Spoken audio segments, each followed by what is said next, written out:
Bonjour, aujourd'hui j'ai décidé de faire les choses pas dans le bon sens, mais bienvenue. Si vous voyez cette vidéo, vous avez peut-être vu celle d'il y a quelques jours.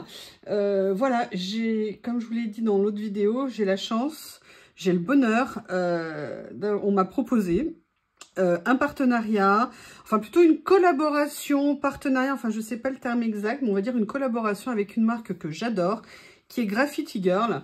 Je vous ai expliqué dans la vidéo que moi j'étais cliente de cette boutique depuis des années, que j'ai une collection perso de leurs produits que j'adore pour la qualité, pour l'originalité, pour plein de choses. Et là, à l'heure où je vous parle, j'ai reçu mon colis, mais j'ai pas encore fait la vidéo. Mais à l'heure où vous verrez cette vidéo, vous aurez vu la vidéo précédente de présentation de la collaboration YouTube avec cette marque, et ça a été l'occasion pour moi de ressortir ma Brother Scan & Cut, qui est une machine de découpe que j'ai achetée il y a 2 ans. Précédemment, j'avais la silhouette portrait que j'ai beaucoup aimée. Ça m'a appris énormément de choses en termes de vectorisation. Moi qui n'y connaissais strictement rien, pour apprendre à l'utiliser. Et à la base, moi, je la voulais essentiellement pour faire du détourage de tampons.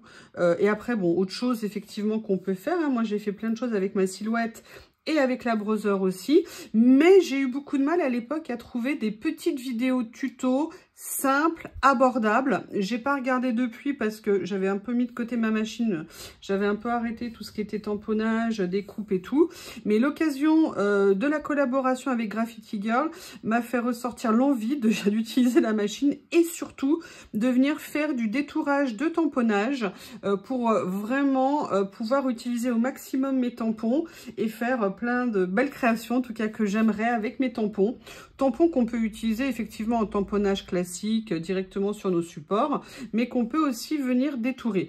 Donc là, bon, je vous ai mis juste 2-3 planches que j'ai commencé à détourer et je voudrais vous montrer le résultat que j'ai obtenu et aussi pourquoi j'aime tant le faire. Alors, il y en a plusieurs autres, hein. Voilà. Donc là, vous voyez, ce ne sont que des tampons graffiti. Alors ça fait partie de ma collection personnelle. Hein. Je n'ai pas encore déballé en vidéo la collection, enfin ce qui m'a été offert par la marque. Mais je voulais vous montrer déjà, je ne savais pas quoi faire cette nuit, du coup je m'y suis mis. Parce que j'avais peur de ne pas savoir utiliser ma machine et en fait c'est revenu comme pour le vélo, on n'oublie pas. Donc, vous voyez qu'il y a 2 choses. Déjà, ce que j'adore dans le détourage, c'est que là, vous voyez, j'ai fait un détourage avec une bordure minimum d'1 millimètre. On peut pas aller on peut aller en dessous. Je vais vous montrer. Mais là, j'ai fait avec 1 millimètre. Ce que j'adore avec, c'est que en fait, vous pouvez avoir surtout la régularité et la perfection du détourage. Ça, c'est vraiment génial. Et je vous montrerai également des petits trucs, des petites astuces à savoir parce que faut comprendre en fait la logique de la machine pour savoir l'utiliser. Et après, on peut trouver des petites astuces pour pouvoir optimiser au niveau de nos tamponnages. Donc, vous voyez là, c'est un tamponnage avec 1 millimètre d'écart tout autour, tout comme celui-ci aussi. Tout comme celui-ci. Mais j'ai réussi cette fois-ci à faire aussi du détourage sans bordure. Et vous voyez, j'ai plusieurs tampons comme ça qui sont sortis sans bordure. Et là, moi, je suis contente parce que vous savez que je ne suis pas fan des bordures, même si j'avoue, franchement, une bordure d'1 millimètre, lorsqu'elle est super bien faite et régulière, ça rend très bien. Mais quand je peux avoir le petit plaisir d'avoir un détourage sans bordure, et là, par contre, je ne m'attendais pas du tout à avoir sans bordure sur ces grands tampons. Je suis super contente. Donc, ce que je vous propose, c'est, si ça vous intéresse, enfin, en tout cas, je vais le faire, vous faire une vidéo qui vous donnera vraiment mon point de vue, mon retour d'expérience et un petit tuto facile pour venir utiliser au mieux la Scan & Cut. Et je dis bien Scan & Cut, mais je vous expliquerai après pourquoi Scan & Cut et pourquoi j'ai fait le choix de cette machine. Ce que je vous propose, on va regarder ça ensemble, on va se lancer. Je vais faire en plusieurs morceaux que je mettrai certainement dans une seule vidéo, mais je vais arrêter de blablater, hein, quand même, faut pas exagérer. Alors, avant de passer en mode tamponnage, parce qu'évidemment, avant de détourer, il faut tamponner et donc je vais vous expliquer vraiment, moi, mon point de vue, ce qu'il faut faire pour vous assurer une bonne qualité en termes de découpe avec la Scan & Cut. Déjà, je vous présente la machine. Donc, vous voyez, c'est une machine qui se présente comme ça. Moi, j'ai le modèle SDX 900. Écran, voilà. Théo n'est pas content parce que j'ai fermé la porte. Voilà, qui va s'allumer, mais je vous expliquerai tout après. Et là, vous avez l'ouverture avec les rangements ici. C'est une machine vraiment très intéressante. Sincèrement, moi, je ne l'utilise pas du tout à la hauteur de ses possibilités. Tout simplement aussi parce que je n'ai pas toutes les lames pour le faire. Donc, pour l'instant, moi, je l'avais vraiment acheté. Théo n'est pas content.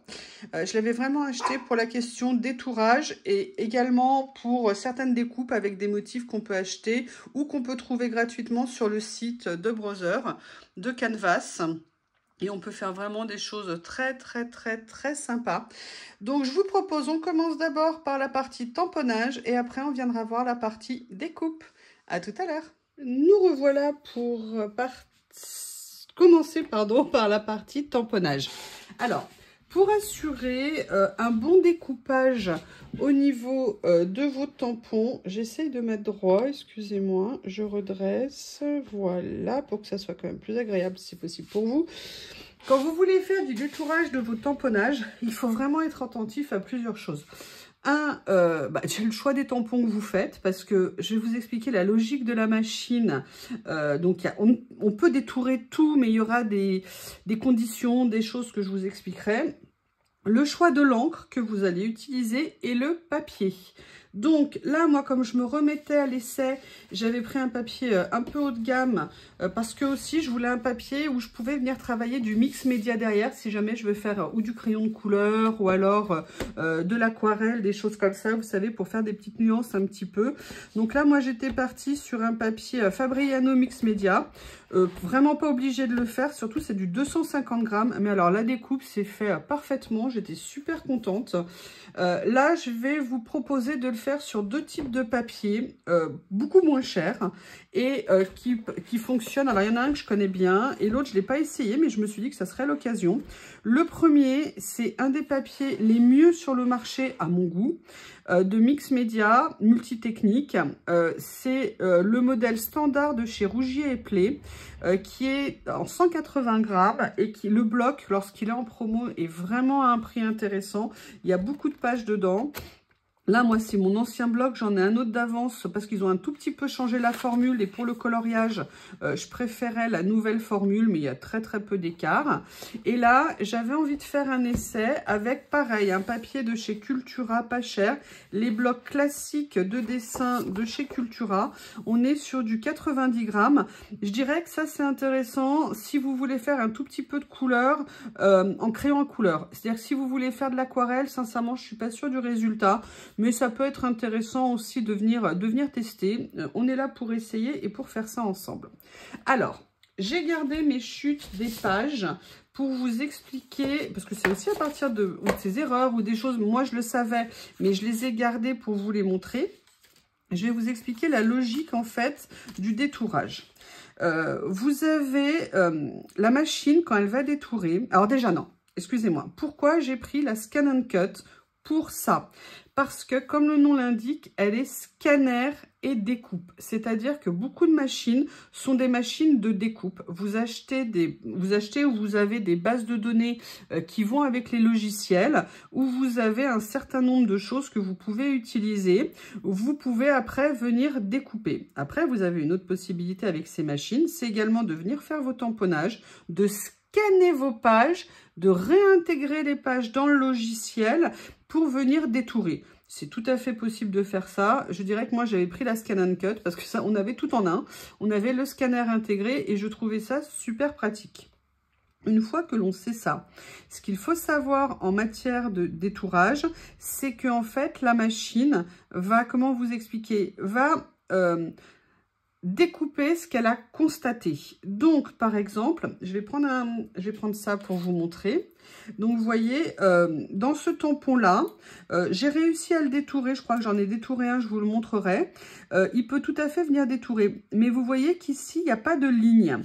Donc, en fait, si vous détourez ça sans ligne, ça veut dire que la machine, elle va venir, elle va faire toutes ces petites découpes, vous voyez, comme ici. Vous voyez, c'est-à-dire qu'elle est rentrée dans le motif et elle est venue contourner. Alors, contourer, pardon. Donc, peut être très sympa, hein. Ça fait quelque chose qui est vraiment très original et que je ne m'attendais pas à voir.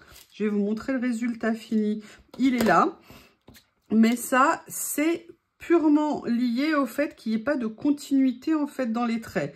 Donc il y a une façon très simple, je vais vous donner une astuce qu'on connaît toutes hein, quand on a ces machines, c'est que si par exemple je veux absolument détourer ce tampon de façon extérieure, eh bien moi je prends un fine liner et je viens tout simplement tirer un trait qui viendra en fait fermer, vous voyez, le motif, de façon à ce que la machine ne puisse pas rentrer dedans et auquel cas la machine va venir détourer par l'extérieur.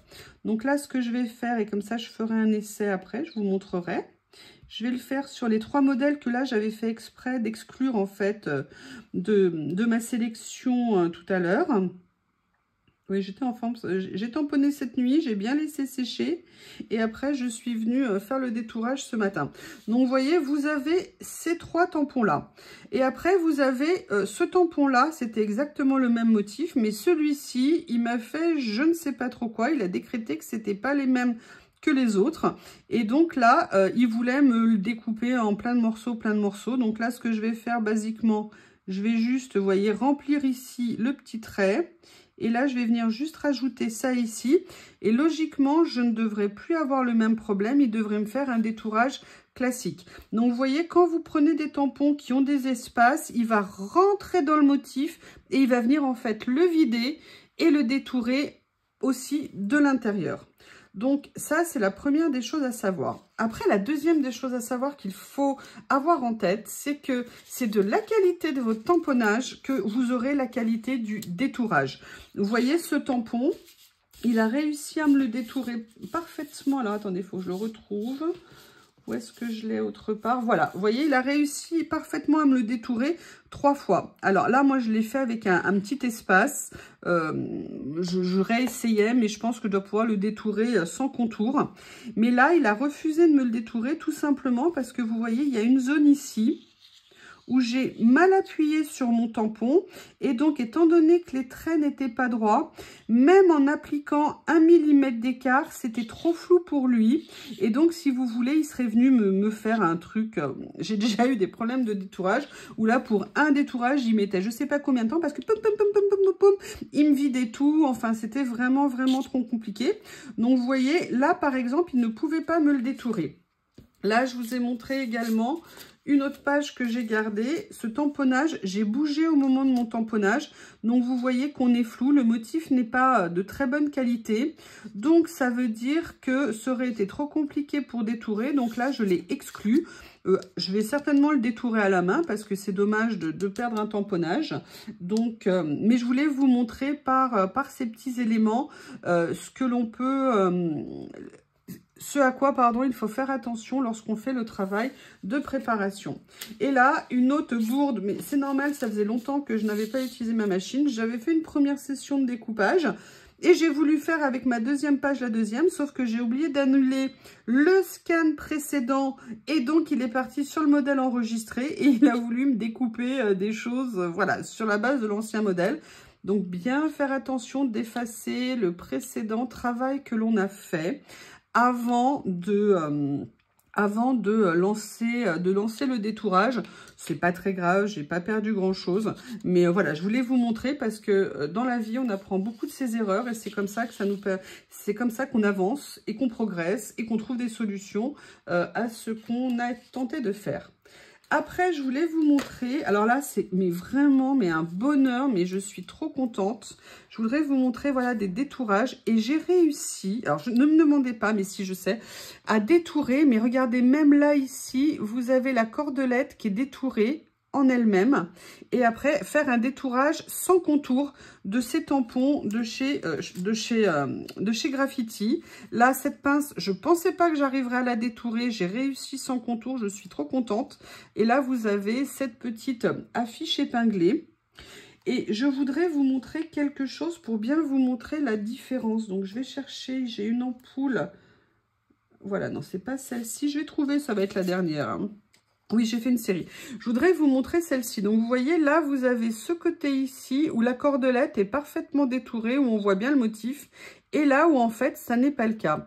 Et en fait, si vous avez un écart entre les deux côtés, c'est ni plus ni moins qu'une question de tamponnage, de précision et de qualité du tamponnage pour avoir ce résultat. Et là, j'ai dû bouger un tout petit peu plus mon tampon d'un côté, ce qui fait que du coup, il n'y avait pas la même précision au niveau du tamponnage. Et c'est pour ça qu'il a traité la droite et la gauche de façon différente. Mais en tout cas, vous voyez le plaisir qu'on a d'avoir des tamponnages parfaitement détourés. Donc, je vais faire une petite pause là, m'installer et je vais vous expliquer. On va passer à la partie tamponnage. À tout de suite.